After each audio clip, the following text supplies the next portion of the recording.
Eyo gye bayita boomsonic sound ekolebwa ekidduka nga kiddukira ku speed ey'amaanyi. Yewedde twatunulira ku bika bya speed, kati gwe atagiraba nkusaba ddayo girabe tutambulire wamu.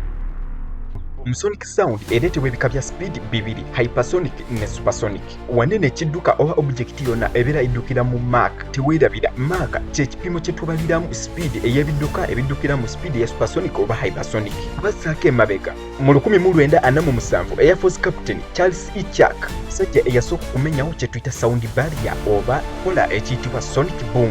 Tuddako mu firimu, abalaba firimu eya Top Gun Maverick egezaako okuggyayo kye tuyita supersonic speed. Kwitegereza alina we yatuuka n'agamba ngenda ku reachinga Mach 10. Ky'oba omanya eyo speed eba ya mutawaana, nze simanyi nti oba nsigaza n'obulamu. Object oba ekidduka kyonna bwe kiddukira ku speed esinga ey'eddobo, empewo yeepanga emmaaso w'ekidduka ekyo oba object eyo. Empewo eno ebeera egenda ekola amayengo. Object bw'eyita mu mayengo ago n'egabotola, awo boomsonic sound weeviirayo.